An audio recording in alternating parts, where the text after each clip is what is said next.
What's up, guys? Today, I'll show you a horror thriller film, Assimilate. Spoiler ahead, watch out and take care. The movie begins with a worried young woman alone in her house at night. The woman has a bandaged wound on her arm. She frantically tries to get a hold of her mother's cell phone, concerned about what to do with the bite on her arm, and wondering why she hasn't heard from her mother in hours. Suddenly, a figure runs past her window and tries to open her front door. Whoever it is acting like a deranged animal. More figures surround her house, and she notices too late that she left a sliding door open. Luckily, she runs to the door and is able to close it before another aggressive person can step inside. The person bangs on the glass, and the woman gets a good look at them. Her eyes widen in surprise right before the person breaks the glass. Morning dawns on the small town of Moulton, and two best friends, Zach and Randy, start the day by secretly filming people around the town. They have a YouTube channel that features the people who live in their town, and they hope that the channel can blow up someday. Moulton is a sleepy little town on the surface, and Randy and Zach think that through their channel, they can expose who the people in town really are. The two have a snazzy hidden camera that they can pin on their shirts while walking around the town so people won't know that they are being filmed. As they make their way through town, they meet several people. They encounter the local pastor, who invites them to participate in an upcoming musical. They also capture their sheriff on camera, just letting the underage Dylan and his girlfriend buy liquor. Their neighbor, Ms. Bissett, tells Zach and Randy that there have been strange bugs feasting on the fruits in her garden. They also see a crying toddler being dragged by his mom. The toddler keeps saying that she is not his mother, but the woman doesn't say anything. Both Randy and Zach just think that the kid is throwing a tantrum and doesn't pay him much attention. At the same time, some strange virus floats in the air and descends into the town. Next, they go to their school and catch up with their childhood friend Kayla, who is a good lacrosse player. They've known each other for years, and Zach also harbors a secret crush on her. Randy encourages him to date Kayla out, but Zach is scared that it will ruin their friendship before it could turn into a hormone ship. Later that afternoon, Kayla and Zach video call, and Kayla reveals that she will be attending her dream summer program in Peru. Zach is happy for her, but he also feels a twinge of sadness because he won't get to see her for months. That night, Randy visits Zachy's house and chats with his mother. However, Zachy's father also arrives and notices Randy's camera. His legs were amputated, and he is now in a wheelchair. It's obvious that Zachy's father is not taking things well, and he comments that Randy's camera was made by the same companies that replaced him with automated machines in his job. Since things are a little tense in Zachy's house, the two decide to just hang out at the football field. Randy tells Zach that they can go to Acapulco, and he can have a job bartending there. Zach thinks it's a great dream, but he can't just leave his disabled father behind. Their conversation is cut short by the curdling scream coming from Ms. Bissett's house. The two boys immediately rush to her place and find drops of blood on her floor. Randy calls the cops, and someone answers, then hangs up on them.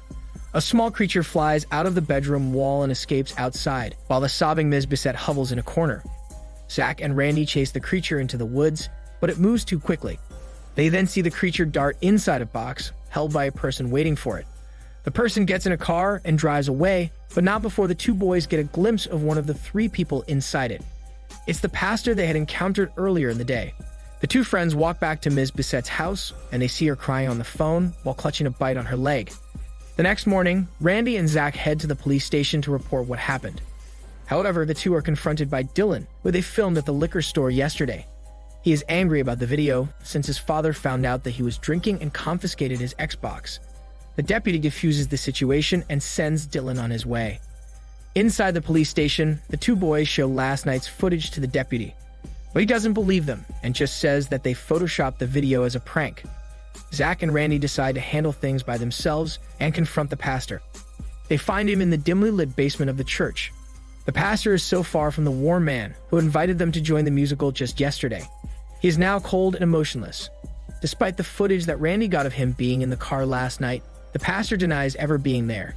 To make things even creepier, in the room behind him are several people who are as emotionless as the pastor, including the sheriff. They all just stare at Zach and Randy blankly. Outside the church, Zach has the idea to upload the video, but cellular service is blocked all over town.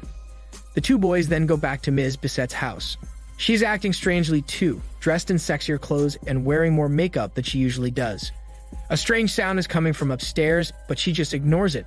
Randy and Zach inform her about their encounter with the pastor, but to their surprise, Ms. Bissett denies that the accident happened. What's even weirder, she invites them to her bedroom. The two are understandably shocked by the radical shift in Ms. Bissette's behavior, so they leave her house.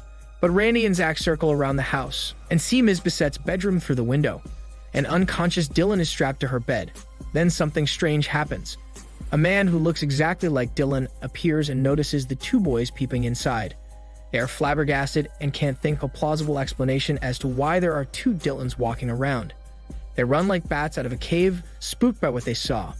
When they get to Zachy's house, they tell his parents everything, but they don't believe Zach and Randy's story. Afterward, Kayla comes by the house and shares that her father is acting strangely too. They make a plan to go to her house and film her strange father, so they can finally show the world that they're telling the truth. Once inside Kayla's house, they see her father sitting at the kitchen table and coldly staring at the dismembered pieces of a doll in front of him. Like all the others, the father's personality has completely changed. Setting their plan into motion, Zach pretends that he's going to the upstairs bathroom to pee. He goes to the attic and sees some dirt on the floor. He also discovers that Kayla's brother is hiding there. Downstairs, Kayla's father gets concerned about why Zach is taking too long in the bathroom. He does up, and Zach quickly steps into the nearest bathroom, where he finds Kayla's mother stuffed inside a laundry hamper. Zach opens the door, and the father is satisfied that he isn't doing anything suspicious. The three leave the house, and Zach reluctantly shows Kayla and Randy the footage he got of Kayla's mother's corpse. Kayla breaks down, and Zach comforts her. She feels hopeless because both of her parents are gone, and she was forced to leave her brother behind with her father. Another dawn breaks, and the three kids meet with the deputy to finally convince him that something nefarious is going on in the town. They swear to him that the footage is real, so all of them head to Kayla's house to confront her father. But to everyone's amazement, Kayla's mother walks out alive and well. But she has changed just like the others, and acts coldly when Kayla hugs her. The kids try to insist that the footage is real, but Kayla's mother lies and says that Kayla is mentally ill and is making the story up. The pastor also emerges and paints the three kids as fame-seeking liars who want to use the town for their web show. In the end, the deputy sides with the pastor and Kayla's parents. He gets furious at Zach and Randy for lying to him. Left with no other choice, Zach decides to get their parents and then some evidence so they can show the rest of the world what's happening. Once word gets out, they are hoping that they can be rescued. They race home and find Zachy's father inside their barn, but they are already too late. He has already been cloned, and he even has his legs now. Right then, a group of the cloned townspeople, led by the pastor and Ms. Bissette, block the entrance of the barn. They release two creatures from their boxes and lock the kids inside. The barn goes immediately dark, and something brushes against Randy and bites him in the leg. They flail around and find a massive dark cocoon hanging from the ceiling. It opens, and a woman who looks like Zachy's mother crawls out.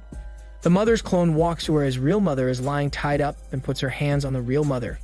Apparently, the clone absorbs his mother's memories and the transformation is complete. His real mother's body is now lying lifeless on the floor. Luckily, Kayla finds a way out, and they run as fast as they can. The only person left who they can turn to now is the deputy, so they head to his house. However, they aren't sure if the deputy has been cloned since they last saw him. So the three teenagers just stare at him uncomfortably and wait for him to reveal if he is still his true self. After a few seconds of silence, the deputy assures them that he hasn't been transformed. They go inside his house, and he informs them that he is able to capture one of the insect-like creatures that have been biting the town's citizens.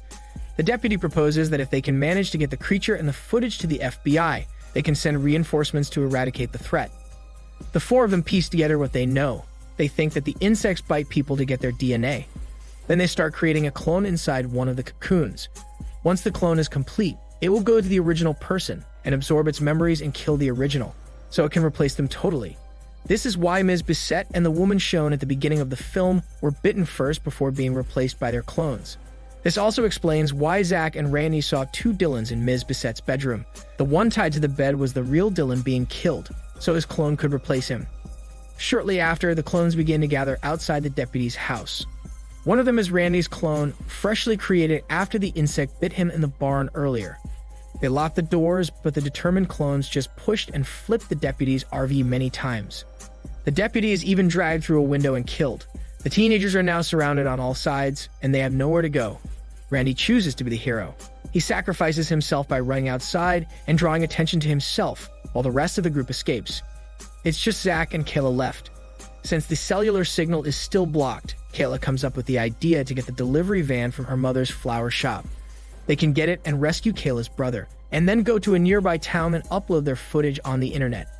However, they have to walk through the clone-occupied town square so as to get to the flower shop.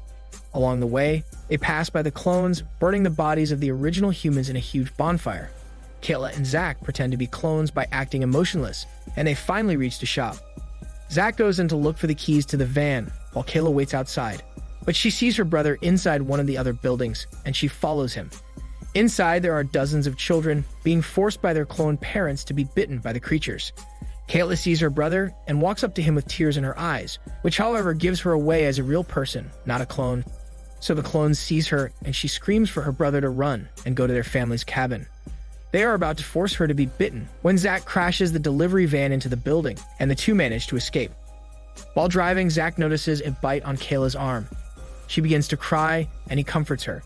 Suddenly, a creature jumps from the back of the van and bites Zach before fleeing into the woods. They try to catch the creature, but it's too fast. Zach and Kayla walk through the surrounding woods and see that a thick crowd of clones is waiting for them outside the clearing, blocking their way to the next town. Therefore, Zach makes another plan to go to a nearby cable company to upload his video to the channel instead. While walking, they encounter Randy's clone. Kayla comes up behind him and clubs him in the head with a rock. Then she and Zach drown the clone in the river. They sneak inside the cable company. But before they can get into the main server room, Kayla and Zacky's clones chase them. They lock the door to the room and successfully upload the video to YouTube. However, the clones are about to break the door down at any moment. Zach gets the idea to switch on the cyanide gas in order to kill the clones, while he and Kayla run out of the room. They go to Kayla's family's cabin next, where Kayla's brother is hiding. The siblings emotionally reunite, but what they see next on the TV screen chills them to their bones.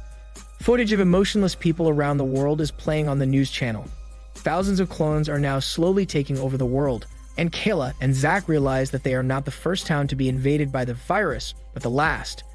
The movie ends with one of the last survivors around the world commenting on a YouTube video posted by Zach, asking if they are still alive. Other commenters from Boston, Prague, and Nanjing reply that they are still. This is Daniel CC Movie Channel. Stay safe and enjoy your day.